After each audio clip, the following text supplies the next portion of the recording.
was on Monday night on the couch with Gerard Healy and Mike Sheen and Robert Walls. And just before we go on about it, Sam, you watched it or you? It's going well. You heard it? I did hear it. Why is that? I switched over in between ad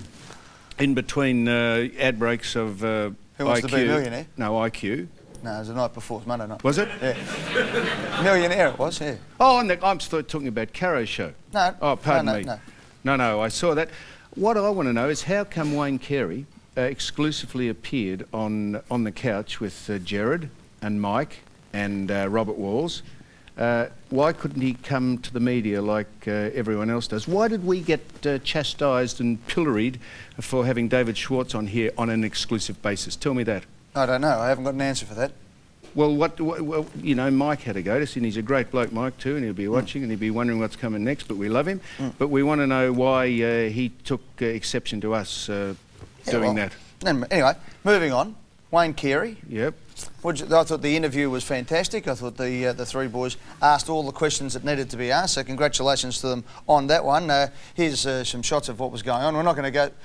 I just showed it a second ago, I'm sorry. Well, let's have a look at the way the three chief football writers or chief columnists of the respected daily papers had a look at the interview. Here's Caroline Wilson, the chief football writer of The Age, said, and we pull just a couple of quotes out, Carey looked dignified enough on Foxtels on the couch, but there was nothing gentlemanly in his behaviour towards Stevens and his wife Kelly.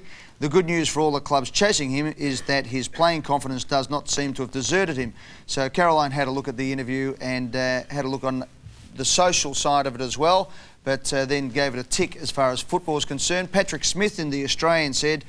then Fox Footy followed the program with another Carey show, this one highlighting his greatness as a player. We were all moving on, you see, and Pat's earlier comments were that the Fox Footy team were really trying to get something out of their investment with Carey, and they were trying to take the next step forward, getting back playing. And he also went on to the social side of things, saying previously we'd been unaware that having an affair with the vice-captain's wife was compulsory, which was in relation, which is a fairly pointed but accurate call maybe on Wayne, saying that... you know, was some of his comments, which I can't get the exact comments, so I won't try and paraphrase them. But Mike Sheen said this in the Herald Sun.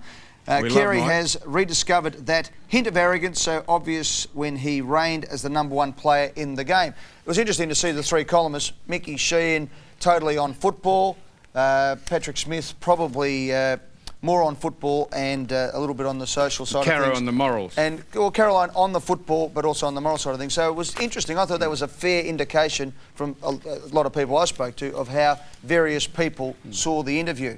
Boys, there might be a chance for all of you, probably not you, Nathan, to play with him next year. No disrespect, but I don't think you'll be going to the Bulldogs, from what we hear, and you've got to reduce your salary cap anyway, so that's probably not the case. He mentioned you, though. Richo, what did you think when he said he didn't want the Tigers to get rid of you? Yeah, I think what he was talking about was he didn't want to go to another club at the expense of a current player at that club. He didn't want to start off on a bad note, I guess, with their supporters, maybe. I think that's what he was referring to. But, look, if he was to end up at Richmond, obviously, you know, I'd love to play with him. He's the best forward that I've ever seen play, so to get the opportunity to play in the same forward line with him would be great for me, and it would be great for our team, and I'm sure he'll be fit and ready to go. So, look, if we end up you'd have to ask people out, Richmond, no, wouldn't you? Your salary cap's problems are well documented.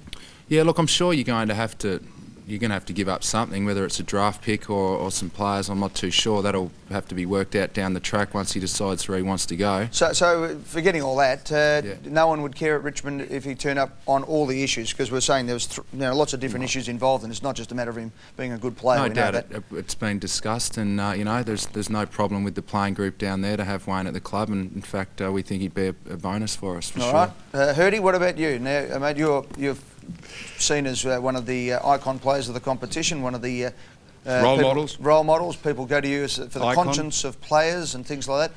What's your thoughts? And has there been any discussion with your partners or wives? Not so much with the partners or wives, but No, I'm not being smart, Alec. I'm just asking. Yeah. At Essendon, I think that look, every player wants to play in premierships, and we see that if Wayne Carey was to come to Essendon, we would have a very good shot at the premiership, and I think that every player would get behind Wayne coming to the Bombers. And personally, I'm all for it. I think he'd be a great acquisition for the club and move us in the right direction. Well, same question for you, James, because you made some comments last year when it looked like you had to get rid of some of your teammates. Mercedes and Mercury stayed, Hardwick had to go. If you were to get Wayne Carey, you'd have to jettison some Bombers at the moment. Would you be prepared to do that? Oh, that's a very, very hard question. But that's the reality. That's what's going to have to happen. I can't answer that because I think we would love Wayne Carey at the club, but you don't remove the fabric of your club either to get one player. So I would want Wayne Carey at the club, but as I said, you can't turn your club upside down, and if that's what has to happen, well, it might not happen. But I suppose, I mean, not trying to be smart aleck again, but if you just make the 8 or just miss it, that will make decisions be a little bit easier to make, wouldn't it, I suppose, going forward? Yeah, as Richo said, there's draft picks, there's plenty of options there. It's not all about removing senior players for one player. Spoon? So, time is a great healer, Jim. We're just getting down to judging Wayne purely on his potential football career, and the interview has cleansed his soul and purged all the community, and of course... Well, I reckon these 3 editorials have almost been the way the whole discussion has changed in a matter of the week, from Caroline's one to Patrick's one, and then ultimately, and going forward, this is the one that's going to be. It's going to be where he plays and how he goes playing football. And we've got an interview grab with Carey at the airport today. He actually flew last night to Adelaide, had dinner in Adelaide, then flew to Melbourne, then flew to Sydney. I think he's going to Perth, and he'll be back in Melbourne on the weekend to speak to more clubs. He used the old joke, he's had more clubs over the last weekend than Jack Nicklaus, but here's what Wayne Carey said today. It's a great club, great facilities, and I knew a lot of the players before I obviously went over there, but the people there are great and very impressive. Look, I've got father over there and a lot of good friends. It's a beautiful city, but then again, so is Sydney and so is Melbourne. So it's definitely a hard decision, that's for sure. That was one of the grabs today. In another grab in Sydney, at Sydney Airport, he said, I love Sydney, I'm from Wagga, I was born in New South Wales. So he's saying everything at the moment, he's playing it beautifully. And Caro did well too. She, she did it from the female's point of view, because after all, she is a woman.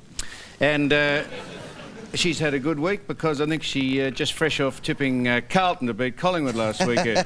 Yeah, she did tip Carlton. Yeah, she's having a good tipping run. Yeah. And apparently someone said she's tipped snow for Christmas. And there could be unrest in the Gaza Strip. Apparently on a roll she is. Got the trifecta there. Why would you tip Carlton as a matter of interest? I've got no idea.